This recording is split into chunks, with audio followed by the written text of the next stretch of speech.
while we're lifting things up, let's make sure we also lift up some facts. I think in his mind's eye that he is the government and the government is him. Don't believe everything Fox News tell you, or don't believe anything at all. All we have are rumors from Washington, D.C.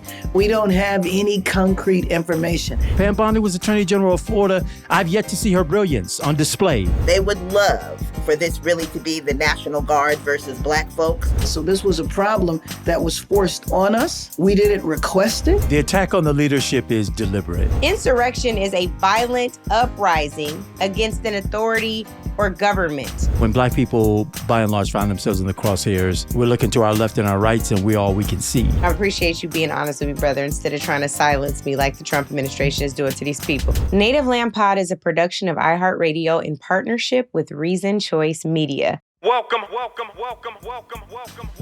Welcome home, y'all. This is episode 83 of Native Land Pod, where we give you our breakdown of all things politics and culture. We are your hosts. I'm Angela Rye. This is Andrew Gillum. And sadly, our dear sister Tiffany Cross is out. She got a bug. The bug got her, Andrew. She got a bug, y'all. Lift her in prayer and such and such. Yes, please do that. Well, while we're lifting things up, let's make sure we also lift up some facts. So, Andrew, I was thinking, well, before we get into what we're talking about, what are all the things we're talking about today?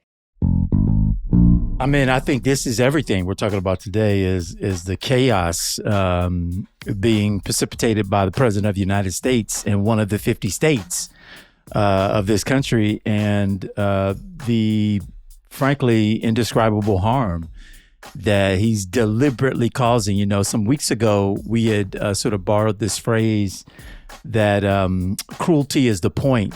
Mm-hmm. And it just keeps resurfacing in my mind every time I think about this administration, what it's doing, what it feigns to be doing, right? What it tells people it's doing. And then in actuality, like, what's really going down? I mean, and these people, for so much of what they undertake, cruelty is the point of it. Yeah. Well, we are talking about that. We're talking about these ICE raids. We can't talk about what's happening in L.A. It's happening all over the country, to Andrew's point, but we're talking about L.A. this week. We have Mayor Karen Bass, who will join us to talk about everything that's actually happening in L.A. Don't believe everything Fox News tell you, or don't believe anything at all. Yeah. And then I also think it's important that we get into this Black migrants or these Black migrant related issues. We've been having this argument with our audience over and over again. And we really think it's important that you all don't just hear from us, but you also hear from the Black Alliance for Just Immigration. And I want to make sure that I said that right. Yes. Go ahead. Black Alliance for Just Immigration. And we have their executive director joining us today, Nana Gyamfi, who will be joining us. I don't know if this has been an argument with the audience writ large. I think that there are, within our community, a lot of folks who are still sort of processing and dealing with the outcome of the last election, where the narrative had really taken hold that Hispanic, Latino communities did not vote for Kamala Harris. And I think we've been trying to unpack some of those results and that kind of thing. And I think while we're doing so, there is some scar tissue that has to be dealt with, has to be recognized. In some cases, maybe has to be healed. But I think by and large, you know, our listeners are hip to the fact that a lot of times the Black community is looked at and called upon to not only be, you know, in the case of the Congress, the conscience of the Congress, or in the case of greater society, the group that's often looked to sort of bring the moral code and to wear and carry that moral code for everyone, regardless of who's in the crosshairs. But when Black people, by and large, find themselves in the crosshairs, we're looking to our left and our rights, and we're all we can see. And I think that's playing out in some fashion here, not amongst everybody, but I do think on some fashion here. Yes. And one other thing that we really think is important is this insurrectionist language versus protesters language. We'll get into that. But before we get going too much, we want to remind you that if you like this show, I know you like this show. And you want to support us, we know you want to support us. The easiest way is to give us a rating, leave a comment, and text an episode to a friend, which I do all the time, or just tell somebody about Native Land Pod. Thank you, and we're going to get it going. Let's go. You determine whether or not there is an insurrection. Well, And you'll then take a also- look at what's happening. And I then mean, when- I could tell you there were certain areas of Los Angeles that you could have called it an insurrection. It was terrible. But these are paid insurrectionists. These are paid troublemakers. They get money. Okay, so let's talk about paid insurrectionists. I don't know if you saw this, but Andrew, there was a sign up on like a telephone pole in LA where protesters are being warned that there are right-wing extremists going into community to like wreak havoc, well, just like they did during the George Floyd protests. Yeah. And they use those agitators to create and stir up more mess. Those are probably the same people that, I don't know, were on the Capitol grounds on January 6th. They've been pardoned and given permission to continue this work. Insurrection is a violent uprising against an authority or government. And I think that when you loosely use the term, carelessly use the term, irresponsibly use the term, that is part of the problem, you know? Yeah. So I want to talk about briefly this idea of insurrection versus protest and how this administration is honestly dangerously conflating the two. So I want to know your thoughts, AG. Yeah, I mean, for real, it's a deliberate and dangerous conflation, certainly by the lawyers amongst the group who ought to know better. I mean, I really do think that Donald Trump perceives any affront to him, any attack on his person, his name, meaning an insult or a contradiction to something that he says, he really believes, I think in his mind's eye, that he is the government and the government is him. He thinks he's already living in an autocracy where if you challenge the, quote, leader, you're challenging the government. Yeah. But he isn't the government. He is not at all the government. He happens to be the head of a branch, but he's not the government him in and of himself. But what I think, Angela, is he's setting the predicate case for the point at which he chooses to invoke the insurrection powers, which go beyond just deploying the Marines and deploying or federalizing the state's National Guard. It then gives those entities, the Marines, as well as the federalized National Guard, the powers to basically take on all police powers. It's saying two things. It's one saying that the government that exists in this place where the insurrection is taking place is not capable of dealing with the insurrectionists. Which, by the way, I just got to say, I find it so, it's not even funny. It's like the world is playing topsy-turvy with us.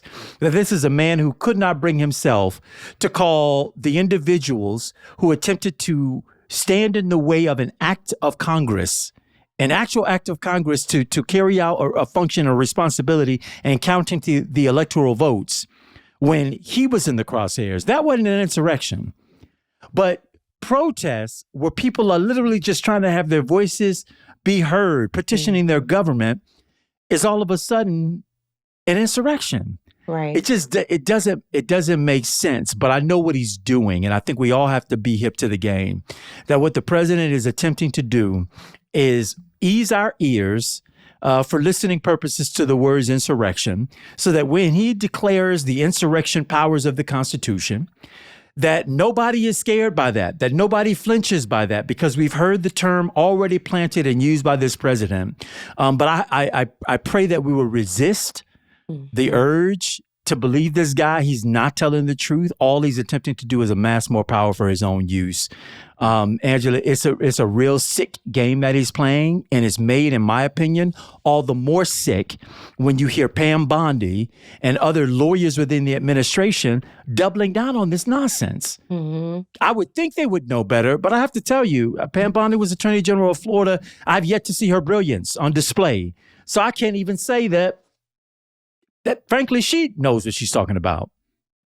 Yeah. Yeah. And I think that here is the crux of the issue, getting back to the Insurrection Act, because I think that we sometimes can throw things around, expecting that people know what we're talking about. So the Insurrection Act is a piece of legislation that was signed into law in, 1807 is what it says. So this was before slavery was over.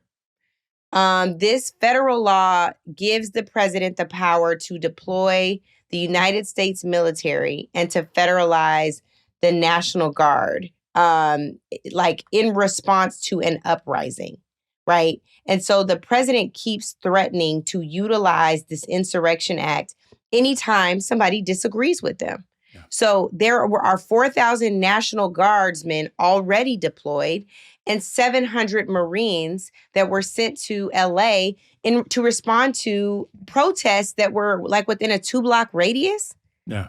And so what happens is, for people who are already upset, whose family members who have been disappeared, whose friends have been harassed and intimidated and arrested by people who aren't even showing their faces, y'all. I don't know if you've seen some of these images. Yeah. We don't have any proof that these are actually law enforcement officers. It could be Joe Blow from the middle of Indiana, which, if y'all didn't know, is the home, the foundation, the founding place of the KKK. They could be from there. Right. Yeah. So deploying troops, he's already actually utilizing and relying at least what is allowed and called for in the Insurrection Act of 1807. And it is extreme. It is very extreme. And it is a provocation for those who are already experiencing the harm. Yeah. So I think that we have to consider what the outcome of this is. If this is a provocation and it is an advancement of, I know that you're peacefully protesting, but which is your constitutional right.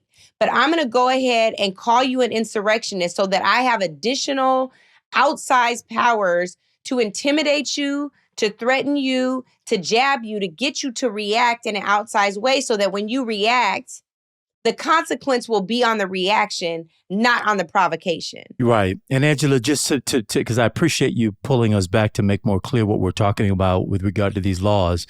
Right now, the president and his administration have not given clear yet directives to the National Guard or the Navy SEALs that are on the ground yet. There's a reason why they are holding back, by the way, on giving clear written or otherwise expressed instruction.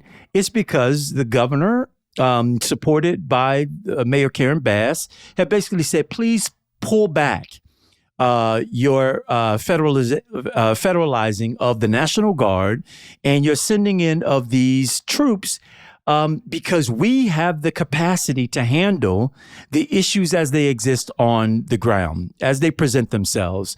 Without instruction, the National Guard nor the Navy SEALs are allowed to detain or arrest individuals, given the powers that they are acting on right now. They're not acting on the insurrection powers of the United States. They've been federalized by the president, and they basically are occupying a show of force mission, which is they are there in person, but what they're allowed to do is very constricted under the laws as they exist right now. If the president moves this thing another step further, as you called a provocation, of course, I'd love to hear, obviously, the mayor's opinion on this, but I think it's pretty fair to say that it's the actions that the president is taking that is making the situation on the ground more dire. So he's not acting to alleviate pressure. He's not acting to bring down the pressure as it exists on the ground. Mm-hmm. His actions are intentioned to ratchet up the pressure, ratchet up the heat, to ratchet up the conflict. The governor is saying that, the mayor is saying that, and they're saying we have the capacity to handle the issues that are currently on the ground. Angela, the reason why I think it's important for other mayors and other governors, other states to really be on guard about this is because the president can attempt this kind of a takeover anywhere in the United States of America. Mm-hmm. Today it's California, it's Los Angeles. Today it's the state of California. But tomorrow, should protests pop up in the state of Florida against what he's doing and how he's going about doing it, he could assert the same kind of excess of power that he's using in California. None of us are absolved from this. And I think that's something that the American people really have to reckon with, that you may not like the state of California. You may dislike what you consider to be liberal policies of California. But do you like where you live? Do you like the values that you all hold dear, the Constitution that you believe you're abiding by? And if you do, how would you like it if the president, because you disagreed with him, decided to federalize your state's National Guard and send in federal troops, American troops, who have, for all intent and purpose, and this is no disrespect to the troops themselves because they are under orders, but they have no business whatsoever patrolling American streets. And this provocation could get out of control if it's not handled, I think, with greater levels of respect and deference to the state leaders and the local leaders that have been elected for purposes such as this. And I think that here's a really another good point on this, Andrew. David Huerta is the SEIU California president and also president of SEIU USWW. And on Friday of last week, he went to protest the wrongful detention of all of these individuals. They're also rounding up folks who are citizens, by the way. That's right. And have green cards, some of these folks. And so he went to protest near the workplace where an ICE raid was being conducted. He was charged with a felony for impeding the work of a federal officer just for standing in the way. He was tackled to the ground. He was detained. When Congresswoman Maxine Waters went to check on him, the door was slammed in her face. Like, I was worried, as somebody who's a former staffer of hers, the way that her hand was, I was so worried they were going to slam her hand in the door. And I'm bringing this up to say, if we work backwards now, Andrew, right? So LA, SEIU President David Huerta, New Jersey. So now we're cross coast around these ICE raids. New Jersey, you have Ras Baraka, the mayor of Newark, New Jersey, arrested on city land, not on the private land of the facility they've been using to hold folks for ICE detention purposes. And you have Congresswoman LaMonica McIver, who has been indicted on federal charges as well. If you look at our positions of power and the folks who would be best suited to challenge this administration without the fear of retribution, they are now hitting all of those places. So the one place that we haven't seen yet is state legislators or county elected officials. We haven't seen additional civil rights org folks yet, at least not that we know of. Maybe that has happened, but it's not made national news. So what they're doing are saying, if you fight back against what we're doing, even though you know it is a violation of the law, you know that it is not, it's unconstitutional what we're doing, we are going to threaten, harass, harm, and silence you. So what does that do to the layperson, right? It makes you feel like you don't have a voice. If the people you normally turn to for guidance, for talking points, for what social media graphic to put up, for what to say, for what to do, for where to organize, are getting arrested, what do you do? Yeah. Right? No, do you the attack on the that? leadership is deliberate.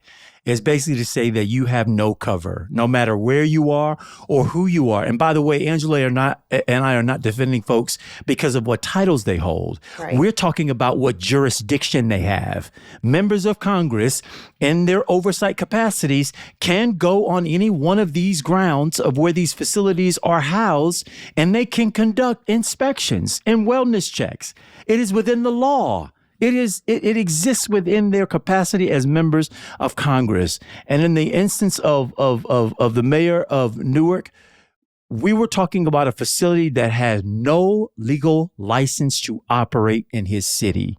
No certificate of occupancy issued by the municipal government who has jurisdiction. And beyond that, he wasn't even across a line onto federalized property or anything else to have undergone the kind of treatment where he has. But your point is correct, which is this is the chilling effect.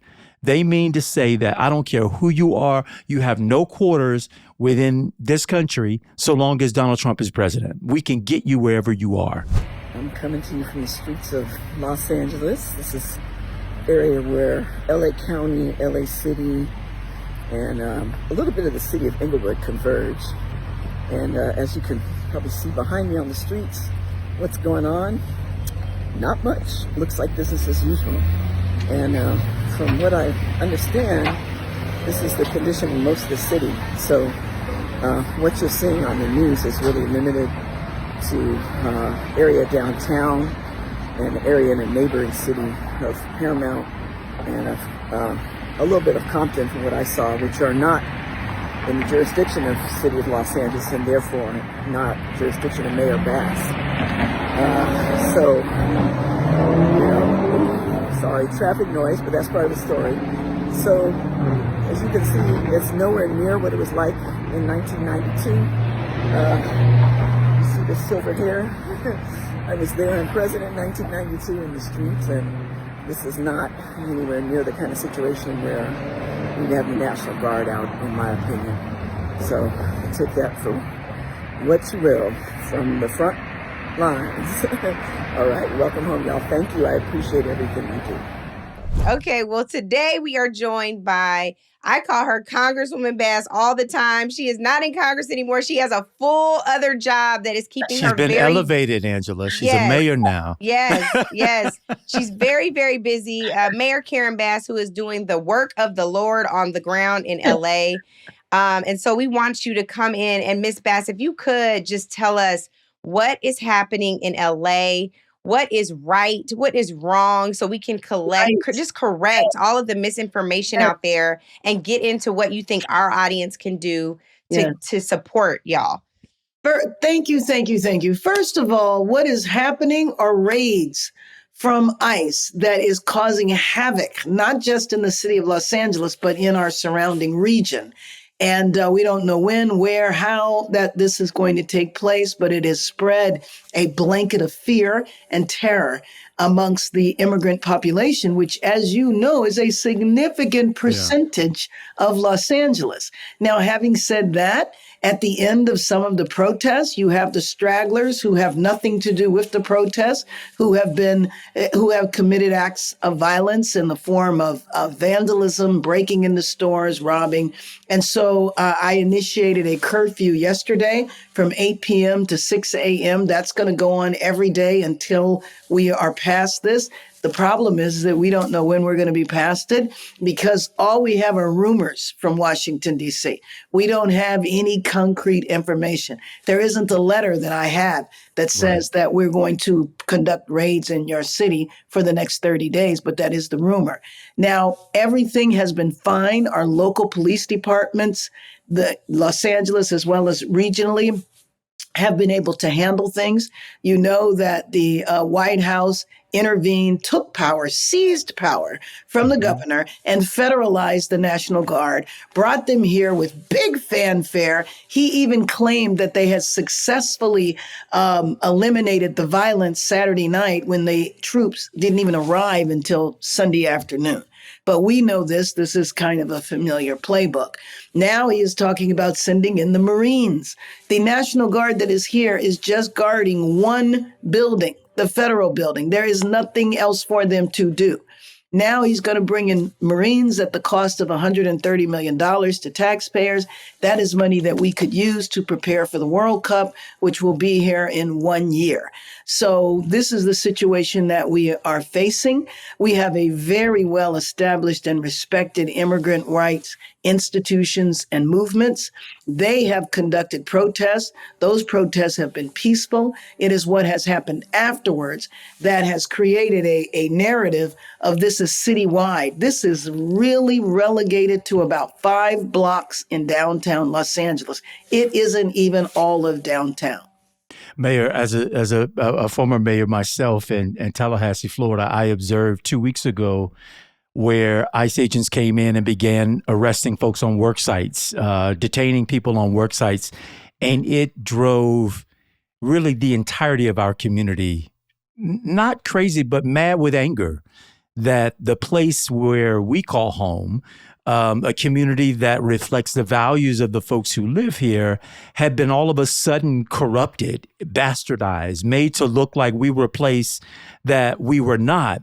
And I got to believe with the way in which this president seems to have it on for the state of California, and maybe likewise for Los Angeles, that everything that he's doing, every step that he's taken is intentioned around turning up this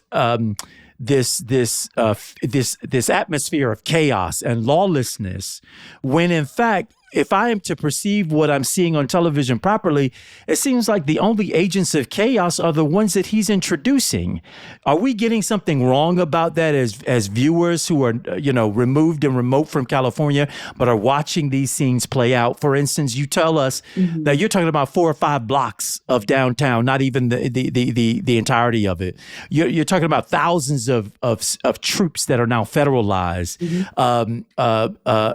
Navy SEALs, a term that all of us know well as fierce fighters, but abroad, not here in American cities. I just wonder, what is this supposed to look like when raids come down? And then basically, how do we juxtapose that against what we're seeing? Well, I have been saying that I feel like we're in a laboratory in LA. We are a part of a great experiment. If they can do this to the nation's second largest city, then it green lights everywhere around the country. And of course, we know the focus will just be on democratic cities. So you have soldiers who I hear are here in the vicinity. They're not in the city of Los Angeles. I've heard them move around a little bit. I have no idea what they are going to do here because there isn't anything to do. And again, the expense and what could be used. But remember when the administration started, the deportations were going to be of hardened criminals, violent people, drug dealers, gang members. Well, I'm hard pressed to say a street vendor selling popsicles or fruit is a threat to anybody, or a customer at a car wash. A father who's there with his son gets snatched, and now his son is alone to figure out how to deal with the car and the family. Or seeing people chased across the parking lots at Home Depot, or outside of LA, chased across the fields in agricultural areas. I don't know how that relates to the vision that was created before. I think it's all about the numbers now, and I think they're using us as a test case. I think the nation is responding where you saw, protests take place in different cities, but this is an egregious overreach. This is a solution in search of a problem.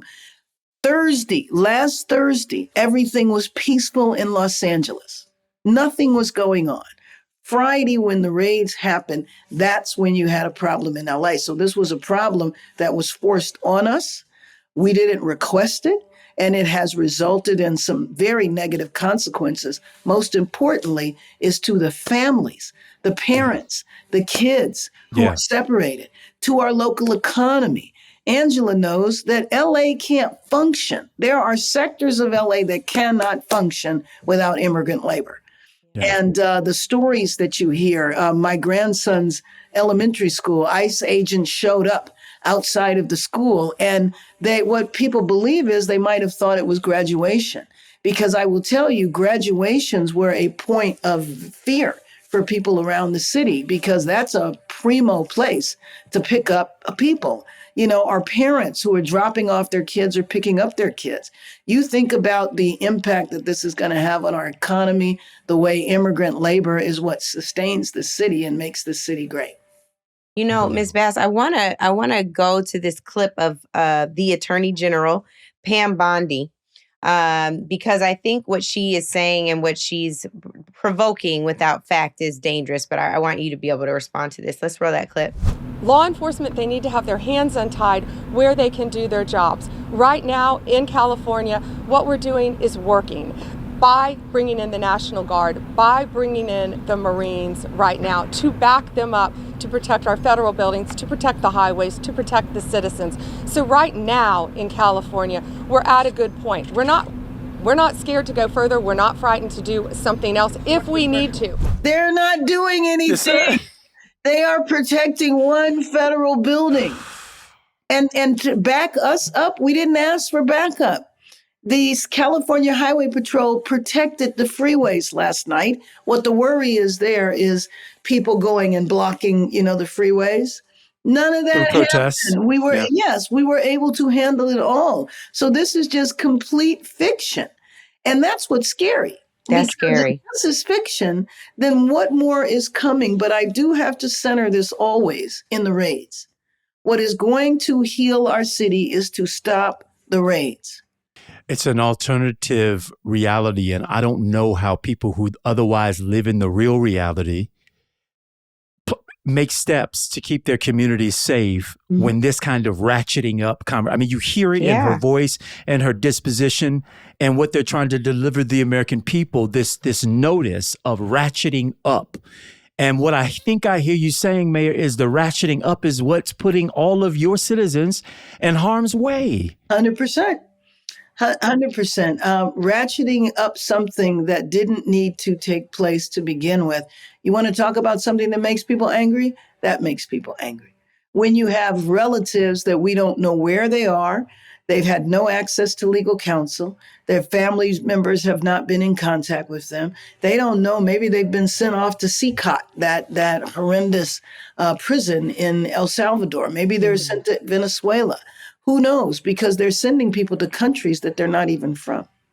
Mayor, I know your time is limited, and Angela, I will obviously yield to you for the last question, but I am curious, what advice do you have for the rest of us spread out across the country who are, in some cases pretty terrified about what we're seeing and what we perceive could happen to us?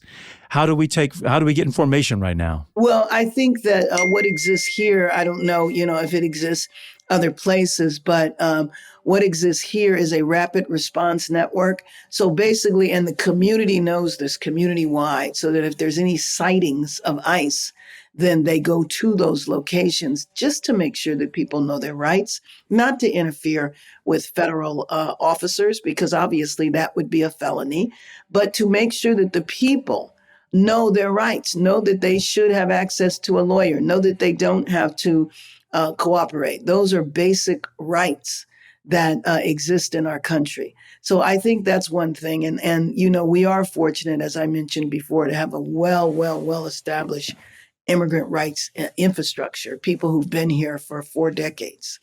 And so that's the main thing. And then I think always people need to know history, the historical context for this. I was on a Zoom earlier and they were saying, well, aren't you, convinced that the courts will be the backstop? No, remember, in his first administration, he shifted the courts. That's right. So what we don't tend to do is know history or remember history. Look at the Joe McCarthy era.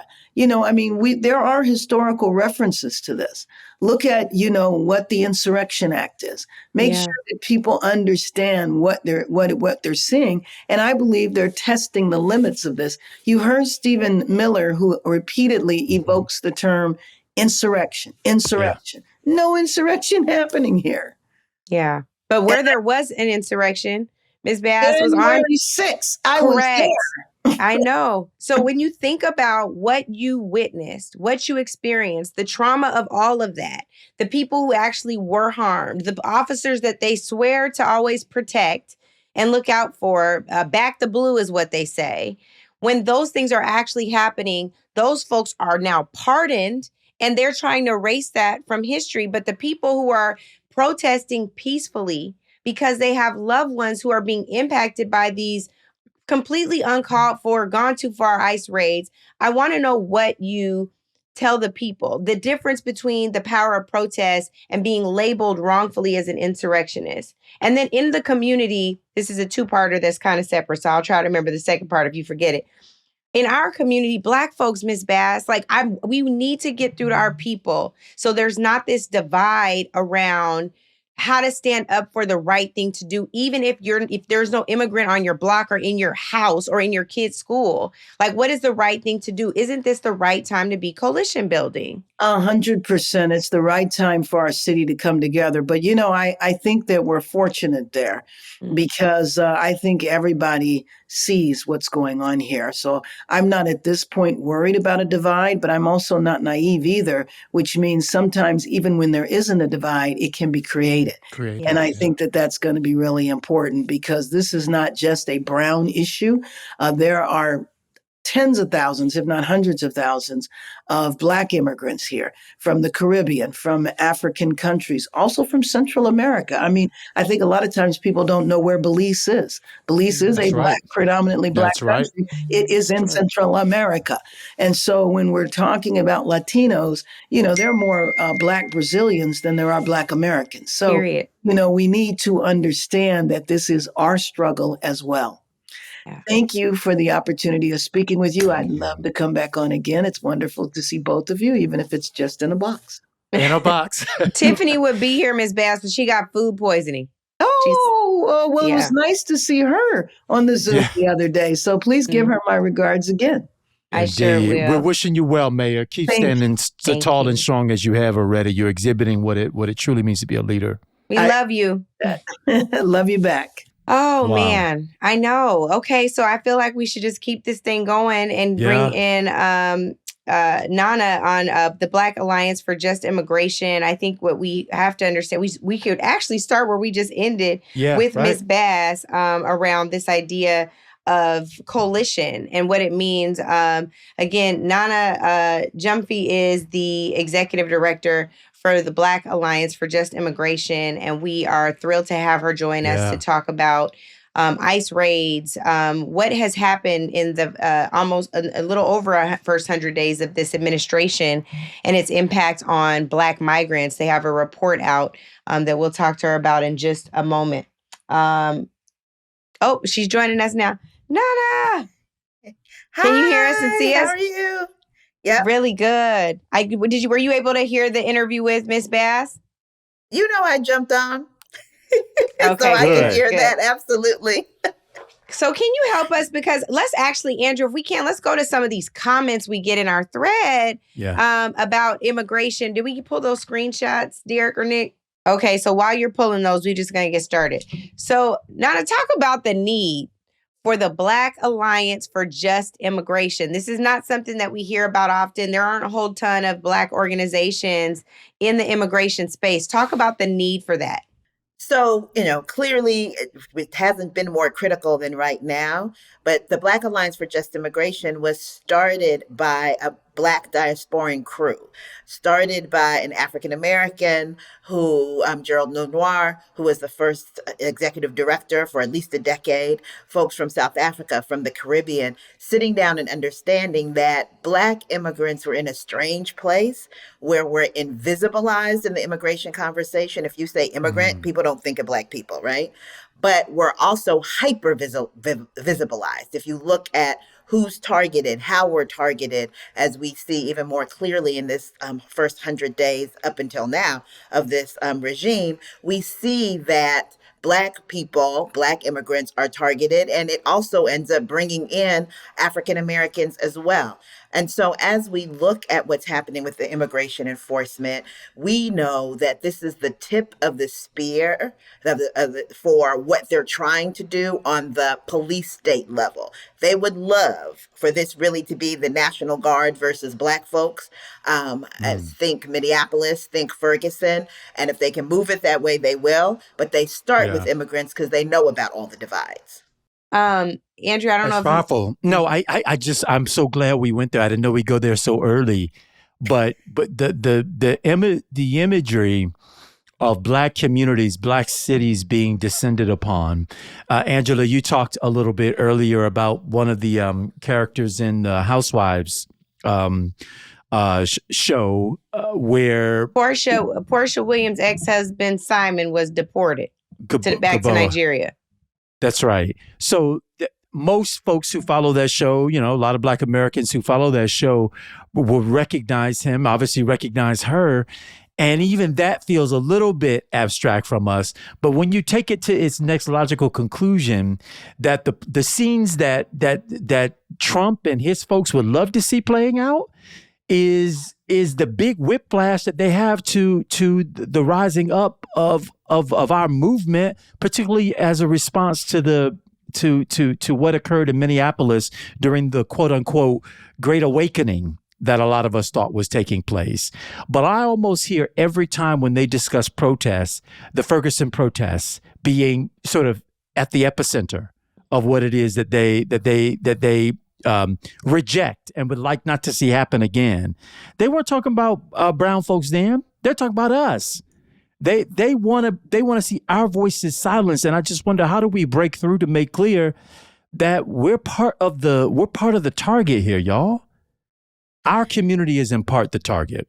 Absolutely. And I think there's two ways to do that. Number one, we are not separate in terms of Black immigrants and African Americans, right? If you look into the world, even of culture, we all out here shaking it to Burner Boy and all these folks, right? We are looking at folks like Issa Rae, who has a parent who's from Senegal, who was an immigrant. We're looking at people who are in our athletic world, right? Across all the different sports, across the genders of sports that we have. We're looking at people who are neighbors, who are coworkers, who people are married to, who people are dating. This, 20% of black people in this country are either immigrants or the child of immigrants. This is not a small crew like in the corner somewhere. We are together doing things together. And so even if they decided to, think about Black cities. If they decided today that they were going to go raid, that ICE was going to go into Black communities to search for Black migrants, man, Angela, you could be from somewhere else.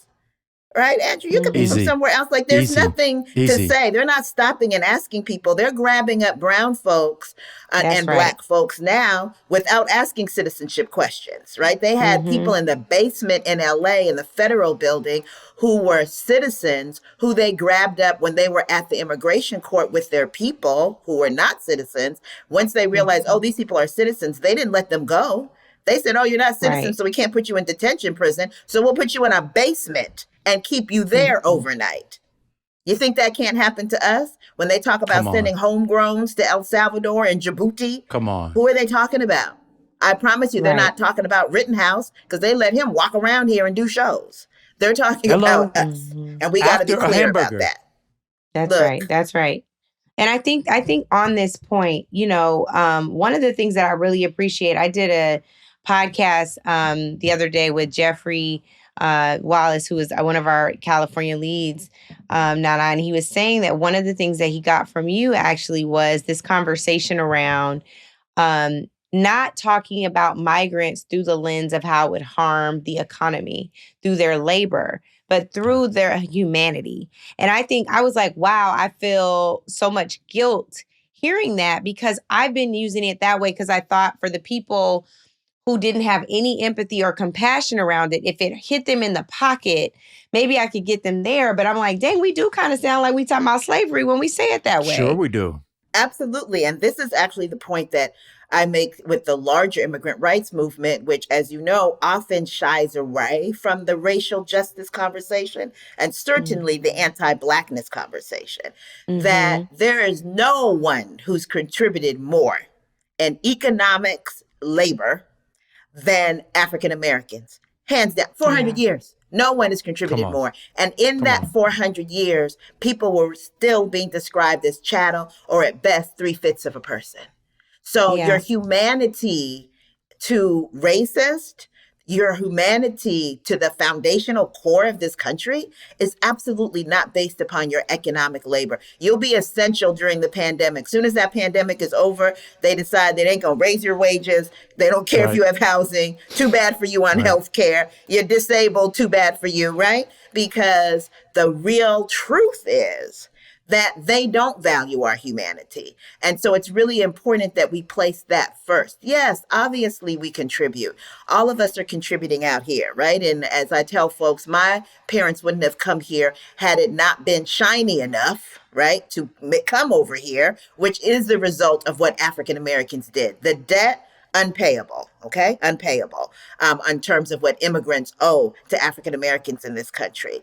And also, we need to understand that the original quote unquote illegal alien, if you want to use that term, which we try not to use, is the African dragged here in chains. That's the original.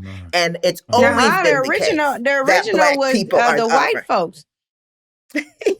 Well, yeah, the original, they were the original. They were the super original. OGs. But not in their but how, eyes. In their eyes, Yeah, they've yeah, always that's belonged fair. here. In their eyes, we are the people that have always been the ones that don't belong. And all the things that they're doing, whether it be about DEI, whether it be about where they're trying to cut, these attacks that they're putting on Black folks, is because in their heart of hearts, as Malcolm X said, they feel you are not an American. If you were an American, they wouldn't have to do all these extra pieces. And so that's huh. another thing that we have to keep into consideration, that, as a captive people, there's still a fight to be treated and seen as humans who belong in this place. And so if it's hard for African Americans, immigrants should not think we're going to leapfrog into the land of white milk and honey. That's not what's going to happen. We're not going any further than our African American siblings, which is why this fight together is so critical. Nana, can you help? Because I think you're hitting on what sits at a lot of the disharmony when it comes to Black Americans and how we right now feel about, frankly, Latino immigrants to the country as a result of this last election, where many of us heard and were over inundated with Latino men choosing Trump. That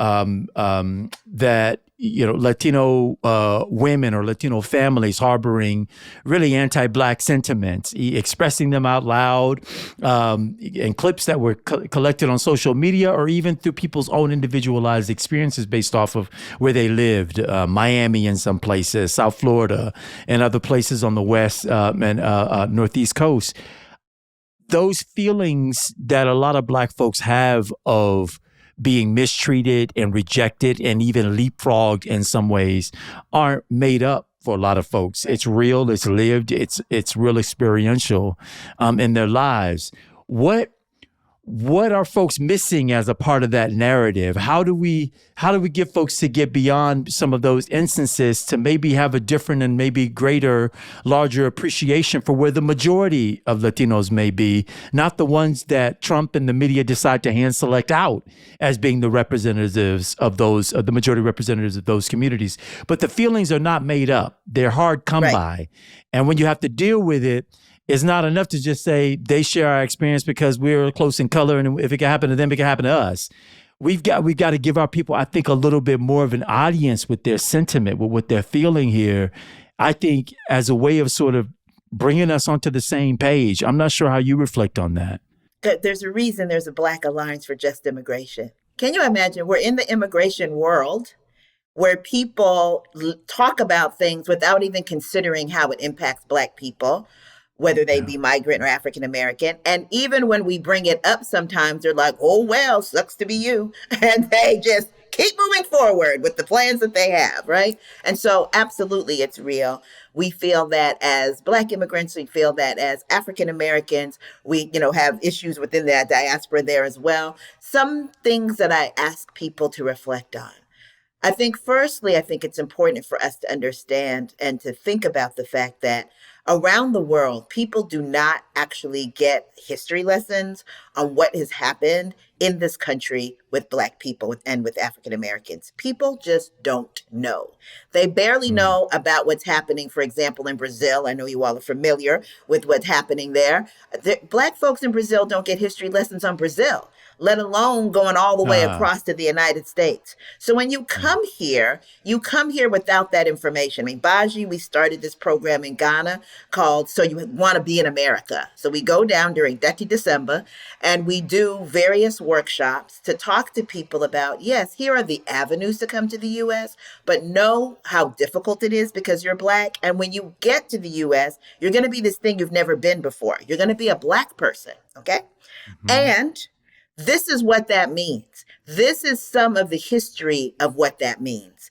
This is what it's going to mean to be a good community member. You're not going to come to the United States and decide that you're going to listen to all the stories you've been told or what you think you've seen on TV, et cetera, or social media about who African Americans are.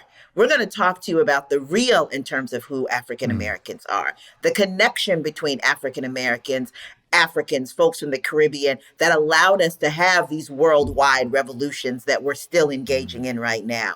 what people have come up from, right, in terms of African Americans in the United States, because you absolutely don't know that. I'm from Ghana. There are people in Ghana with those slave dungeons there that people fly all over the world to go to that have never been there, don't know they exist, don't know what's going on, are just learning about it maybe when they go to college. And I'm old as dirt and twice as funky. It's a lot I didn't learn about until I went to college, living in this country, born and raised here, right? So I think that we need to, have that grace, but then we also need to have the responsibility on the part of immigrants who come into this country to know what's up with the house. You don't just walk in people's house, open up their fridge, That's start it. eating, enjoying That's your it. life. That's not how it works. You're supposed to find out what's going on. What are the rules? Do I take my shoes off here? Who is nasty to people around here? Who do we avoid? Who's the lovely ones, etc.? What are the rules in this place? In order for me to live in harmony with everyone in this house, we know how to do that. That's part of our cultures for a lot of Black and brown immigrant cultures, Asian immigrant cultures. We got to do that when it comes to African American community, period. I wanted to turn to the report you all have. Kick us out, lock us up, keep us out. The first 100 days, an overview of the Trump administration's immigration policies and their impacts on Black migrants. In this report, Nana, you talk about what's happening with TPS, temporary protected status, the many ways in which they're locking us up, sending people to places they've never been, by the way. El Salvador is one. Guantanamo Bay is another one. We're talking about Guantanamo Bay. And then the entry pathways that have been blocked since this report has been published, they've now banned several African countries from traveling here at all. So can you talk about what you all have seen, what you all have heard from some of the people directly impacted by some of these policies you address in the report? So it has been really devastating for our community members. That doesn't mean there's not resistance. It doesn't mean there's not organizing going on. But to your point earlier, Andrew, we got to acknowledge the pain. Now, if you're Haitian, you have been hit every which way but up. Come on. They have just focused on Haiti. The way they hate this first Black republic, the way they hate it. So That's it. There were temporary protected status for Haitians terminated. The Biden program that allowed for humanitarian parole, in other words, people to be able to come in and be vetted so that they weren't vetted while they're in the burning house, right? You vet before you come. And then if you're allowed to come in after they checked you out thoroughly and got you, and you were sponsored by someone that you were able to be here, cut that program, terminated, literally went around everything straight to the Supreme Court. And then Haiti is now on the list of countries banned. Right? So you can't come here. Your status is gone. And they did that purposefully. So when these raids occurred, they, even though cases are in court, etc., they can say, "Oh no, we know that your status is terminated." They have all your information. They can walk right up to your door at any time of the day or night and grab you.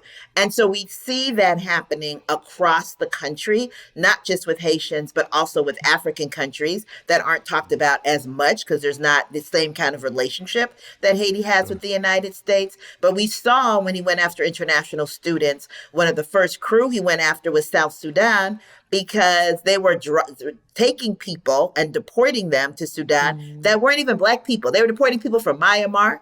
They were deporting people from other countries. And the South Sudanese were like, wait a minute, what's going on here? You're now trying to just use us as a dumping place for people because you don't know what you're doing and you don't give, a care. So it has been really, so they're the first students to all of a sudden just not have status, which means you can't go to class. People could not graduate who had been in school for 4 years, who are getting their masters, who are getting their PhDs, could not complete their programs. People were told they had to get out of student housing. We had over 100 Haitian students reach out to us. They went to their work study and were told, hey, we were told by the administration that you no longer have status and we think you should self-deport, right? We had people being arrested in the courtrooms. 8 people in Chicago. When I was in Chicago this past Friday, 8 Black migrants, bam, bam, bam, bam, bam, just like that. Families, holes in our community, going into immigration court as they were supposed to do.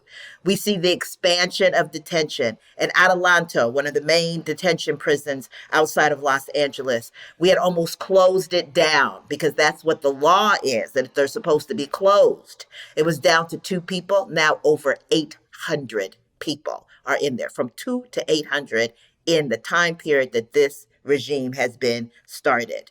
And then, of course, we see the deportations and this idea of deporting people anywhere and everywhere and trying to make deals to do that and sparking ideas in others. So my understanding, and we're looking more into it to see what is going on, is that in Alabama, there's a law or a bill that's being put forward at the state legislature to make it so that in Alabama, the Department of Corrections can deport people convicted and prisons outside of the country. They're not calling it deportation, of course, but what else is it? If you're in Alabama and you're convicted and suddenly you find yourself in Rwanda, you have been deported to Rwanda, right? And you think phone calls are hard now, get a load up, get a weight too, what it's going to be like for our people. And so this is what we see happening. They're keeping us out with these travel bans, keeping us out by making it so difficult for us when we apply.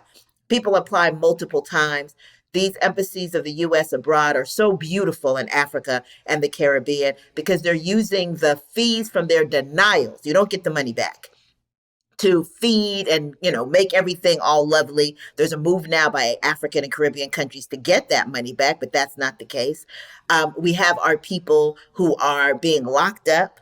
And we really feel like the next phase is for them to come to places like New York, Boston, D.C., places where it's a little bit easier, Chicago, to target and to add to the Floridas and the Georgias and the Texas and, all of those places in the South. Yeah. And then in terms of, kicking us out, we see what's happening there in the mass way. And so really important that we continue to think about what's happening and understand that that's meant to be expanded to us all. Yeah, we were going to look at some of the comments that we get. Nana, we get mad. I think this is the one place we don't agree on much on this show, but one place where we all agree is like the vitriol towards the immigrant community without any regard for the fact. And we shouldn't have to say, well, there are Black immigrants, so you shouldn't be vitriolic in your speech. It should just be like, y'all are out of pocket because you're out of pocket. But I wanted to pull some of the comments. So Derek and Nick, if y'all could put a few of the comments up so we can have Nana's response. I rarely hear any other group tell each other to go die on a hill over Black people. My damn, you fight tooth and nail for immigration. How did that work out? Yeah, so here's what's interesting. Firstly, I find it interesting that we are selectively understanding the lies of the right, right? Yes. So that's good. We understand as Black people, we are selectively buying into or not into the lies of the right.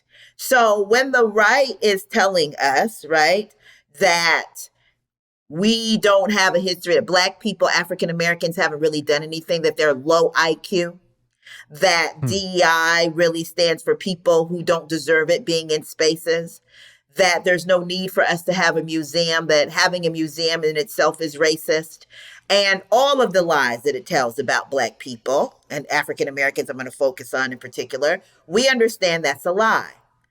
But when they say they're taking your Black job, we're like, oh my God, they're taking our Black job. Now, again, I'm not disputing that there's, a blow up in population when it comes to particularly, Latino immigrants. And I want to distinguish because sometimes the people that we're yelling about of being immigrants are actually not immigrants. They're like generations of people here, which folks don't recognize and recall. But even if you're looking at immigrants themselves, you see more people because you have people like me who are the children of immigrants who are also considered in the immigrant space, but we're USians, right? We're Americans. We're people that were born here. And so that gives that impression as well. But what are the lies? I think about Crenshaw, and you're gonna really understand this, Angela. Think of Lamert. Think about Crenshaw. Think about Black areas in LA. Now imagine that there are no Black immigrants there or no immigrants, period. Let's imagine that. Or people that people perceive as immigrants, even if they've been there forever. What businesses are left? Who's left? How are we electing these Black and brown folks into city council? Like, how is that happening? Who's providing, we have this community, we have this dance classes, African dance class, we have culture, we have these museums, again, it's not just economics, it's just the humanity that is contributive, that we have to acknowledge. And we have had Black people. We want to celebrate Shirley Chisholm, but not celebrate Shirley Chisholm's Caribbean parents. We want to celebrate Audre Lorde and not celebrate Audre Lorde's Caribbean parents. I just came back from a trip to Grenada, to the very land of Malcolm X's mama, Louise Little, and the land they have there, and saw second, third cousins, you know? And so we can't talk about Kwame Ture. We can't talk about Marcus Garvey. We can't talk about so many people who have contributed, Kamala have Harris. contributed in this country. Absolutely. Right? We can't Barack talk about Obama. that. You know, right. People like Inse Ufut, the work she's done with New Georgia Project. Amara Enya, Dr. Amara Enya, the work she's done for M4BL, right? I'll throw myself in there a little bit too. You know what I'm saying? Like, we can't. When we look in Congress and we see people like Ilhan Omar standing up and speaking out, Congressman Neguse, like, come on now. We're not just sitting up talking about immigrant issues. We are absolutely engaged in this fight as well. Could there be more of us? Absolutely. There could be more of all of us. There could be more African Americans, more Black immigrants, more other types of Americans and immigrants. Absolutely. But I think it's incorrect to say that people are not fighting and have not been fighting as a part of Black liberation. When Black Panthers had to escape this country, they went to Algeria, they went to Cuba, they went to Tanzania, they went to Ghana. That is a part of our story. That's right. They also, on the economic side, seem to always want to pit us against each other for the piddliest piece of the pie that exists on the whole table. It's like, you don't know, y'all aren't in position to compete for everything. Of course not. But this little piece of crumbs that we let fall from the table, every Black, brown person are only in competition for the crumbs of the meal. And I just wholeheartedly resent that our only place of competition has to be in their leftovers. It's not true. It's not a fact. They'd like to make it more the truth and like to make it more the fact. But I just resent that they continue to put us in the box to compete for what is the littlest shred of anything that exists, and then have the nerve to put us in competition with one another, with one another for the bucket half empty. Always. Always. And we got to look at how often we also see our same folks admiring the white billionaire. True. You know what I'm saying? And not thinking about how, they part of your problem. This is why we have the crumbs. They eating the whole cake and giving us the crumbs. And yet we look at them and say, wow, they got the whole cake. They the ones. And meanwhile, that's why we're suffering. I want to go to this other comment, and then I know we have to let you go, Nana, but this is good. This is you argue this point way better than we did. So this is excellent. We are so thrilled to have an actual expert on here, not just our feelings and thoughts, Andrew. This comment, this is where I'm reading it out loud for the folks who listen to our show and don't watch. I am all for solidarity, but not at the expense of ourselves. We show up all the time, even when we know they won't show up for us. I'm not going to be silent. I'm going to speak truth to power. I'm going to find ways to survive and sustain my community, and any brown folks who want to show up and support that. We cool. As for marching and being on the front lines, I think I'm good on that. That's another comment. Nana, what do you think about this one? So, there's the piece, I think of when I was a little girl, and I would always try to be the person that stood up for people. And then, sometimes those people would reciprocate, sometimes they wouldn't. And I would go to my mother and complain. And she would, she started off saying, oh, my poor daughter, you think everything should be fair. You will suffer every day of your life. Okay, that wasn't nice. But then she proceeded to explain that we do things because we believe in humanity and we are humane. Black people across the world are the standard for humanity and what is humane, and have stood up across the world for that. And so I know people feel like they want to tap out. There are people talking about they're tapping out on Black issues. They're just tapping out, period. That's it. They're done. And I understand that sentiment because people feel tired. This is a long fight. And, people want to be able to see the benefits of that fight in their lifetime. And so it feels very terrible for them. But I will say this, that when we stand up for humanity, we stand up for ourselves. That our mama, Nana Fani Lou Hamer, teaching us that no one is free until everybody is free is absolutely right. and that has been said in multiple languages across the Black world with respect to multiple fights. This is what we know in our DNA. We are the parents of this planet. And the reality is that wherever we are, whether it's Black people in the United States, are the standard of what it is to be humane and to stand up for folks. Black people in Brazil do the same. Black people on the continent do the same. It doesn't mean that we don't have folks that are not in that mode, but as a whole, we understand that that's our place, whether it be in the UN, where you saw African countries come together to force a conversation about George Floyd and about police murder in the United States, right? Or because African Americans don't have a national head to be able to do that, particularly at that time, or whether it be right here in the halls of these legislatures and in these courthouses. We are the ones that set the standard, and we should not abdicate that. If we abdicate that, we lose such a core part of the reason that we are here in this universe.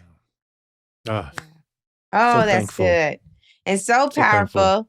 Nana, we're so grateful for your time today. Y'all, if you're not following Black Alliance for Just Immigration, first know that they are a State of the People partner, and we're so grateful to have them. And I also want to ensure that you all are paying attention to everything that they're doing. This report is out. There are updates coming. If y'all need to understand how to debunk a myth around Black migrants and our role and impact of the harms of the Trump administration, no better follow than Nana Gyamfi. Nana, do you want to drop your social so folks know how to follow you? Absolutely. You can follow me at Attorney Nana, which is easily spelled Nana, at Attorney Nana. You can follow BAJI at BAJI on Instagram. We're still on that X. We're figuring it out. At BAJI tweet. We're also on Facebook and we're on LinkedIn. And please connect up with us. We got toolkits. We have, know your rights in multiple languages and ideas of how folks can jump in and help and to think through what it is we need to do in this moment. Because we know we're going to win. We just want to win as fabulously as possible. Yes, we got to and do it's that. fast. And that's true too, Andrew. The thing that I will also say is make sure, please, that we get those. We will drop them in the description for the podcast so folks know how to protect themselves, know their rights, especially with these ICE raids happening in LA right now. But of course, they're in many other places. So we want our folks to be protected. And I said our folks with intention. Thank you. Thank you so much, Nana. Thank you, Thank Nana. you so much for having me on. This was fabulous. Thank you so much. Thank you. Welcome home. See, it. that's for all of us. See there? I love Okay. that. I was love so that. good. You know, it's powerful. You know, I was reminded, you could appreciate this, I think, Angela, just sort of acting, taking an action in life, not for what you're going to get from having taken it, but because you take it because it fits right within your soul, it fits right within you. So if you never get the thank you, from the mouths of the people who benefited from that thing, you're okay because your goal wasn't for the thank you. Your goal was to be the marker by which, a standard is measured, or to staying firm for that thing because it felt like the right thing to do. And then what flowed from it toward the benefit of those individuals, you're happy with that. And I just think, I guess in some ways I'm kind of hoping that more of us can find some peace with, like, when you take an action and you take a stance, you're not taking it for the purposes of the thank you, for the appreciation that may come with it, but because it's right within you. I'm already fed because it fits right within me. I'm at home with having taken that step or that action. But I get it on all sides. I get how people can be frustrated and tired and feel like everybody else gets the benefit off your sacrifice. I totally get it. But that's why we have to shift to another place. Mentally, I think we have to shift to another place in that regard. And I appreciate, Nana, for helping to seed that with us today. Thank you. No, I'm so grateful and thanking her too. I think we should go to calls to action. Well, why don't you go first with yours while I think on mine? Okay. Well, mine is, by the time our pod drops next week, we will be just arriving to Baltimore. And so I want to urge people, if you haven't yet, for State of the People, our tour is over. But the National congratulations, Assembly. ma'am. Thanks, brother. Thank you for your role. People are so No, excited to see you no. there. I'm serious. I'm hoping that you all will meet us in Baltimore. Has been fascinating, AG, and I think you've seen this too, is at every turn there's been conversations around, and you know this especially because we really are like siblings for forever. But I'll have a big idea, and it's like, we can't do that. That's too much. We don't need to do that right now. Let's slow down. We need time. And it feels like all along the way, we were being shown, we were given confirmation like, oh no, we are late. Oh no, we don't have time. Oh no, we do need to prepare. And one thing I'm super grateful for is Judith Brown Dianis, who is an incredible attorney, runs Advancement Project. I know you've known her for forever. We need to have, how we hadn't had Judy on the show? I don't know. That's crazy. That's we need to not have Judy bad. on the show. But Sure. Judy has been, she's a constant voice of reason and consummate big sister. And I love her.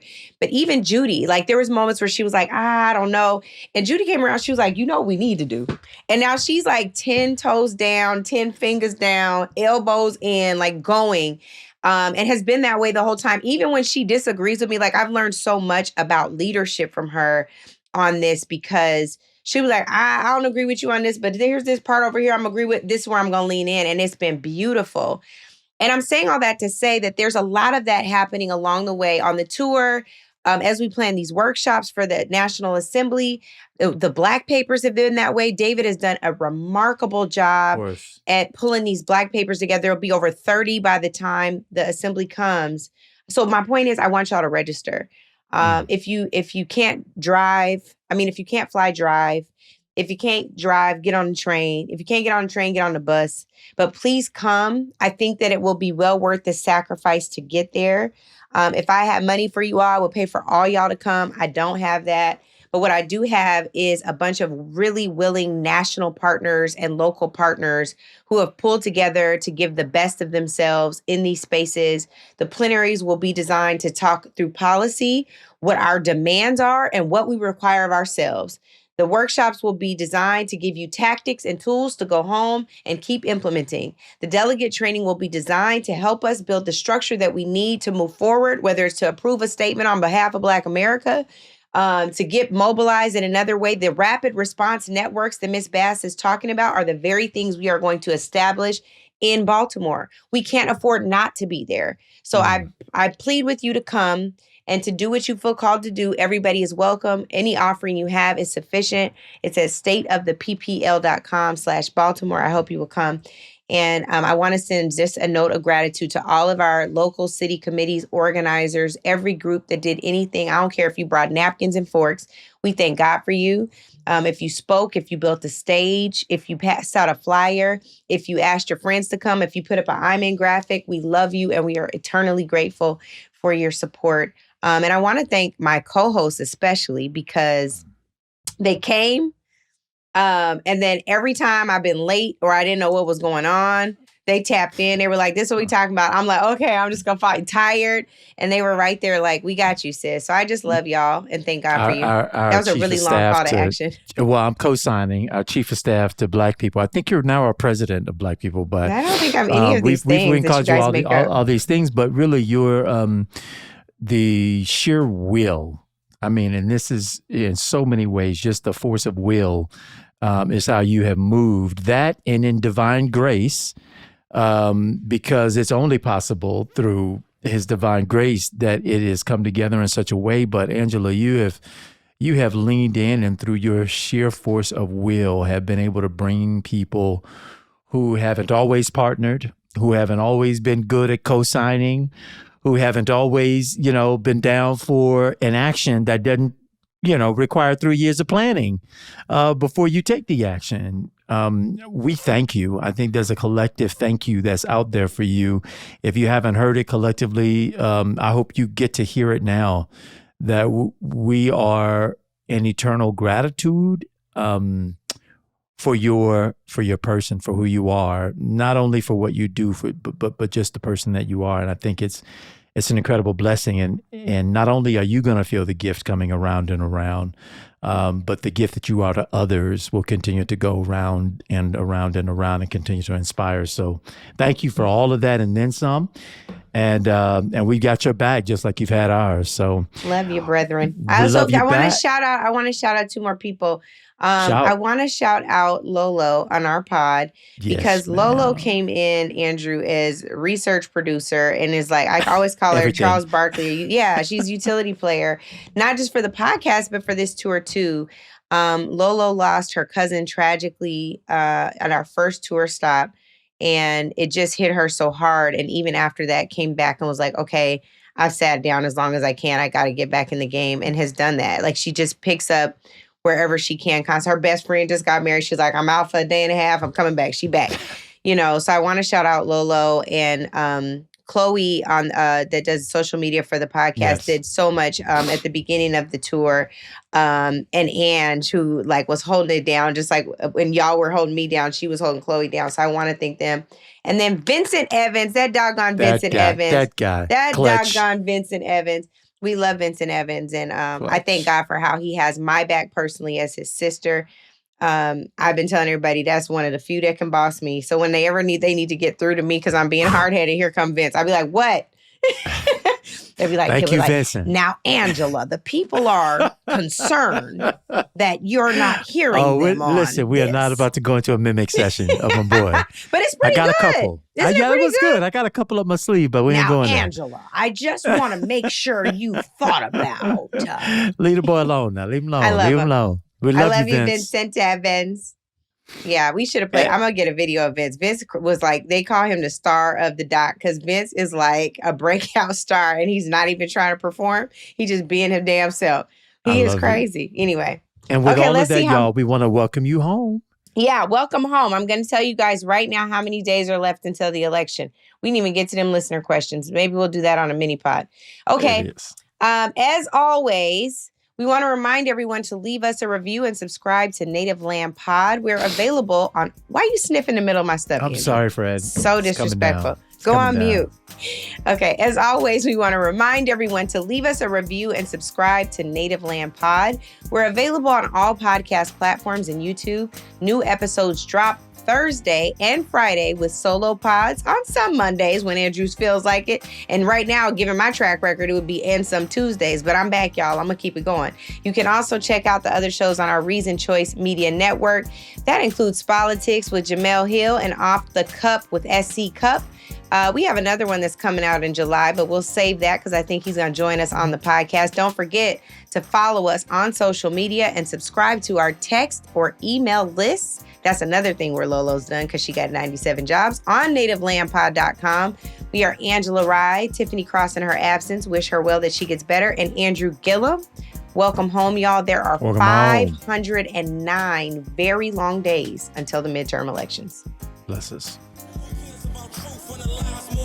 Thank you for joining the natives. Intentional with the info on all of the latest. Rod, Gillum, and Cross connected to the statements that you leave on our socials. Thank you sincerely for the patience. Reason for your choice is clear. We're so grateful. Took the oath to execute roles. Yeah, faithful. Preserve, defend, and protect the truth. Even if painful. Welcome home to all of the natives. We thank you.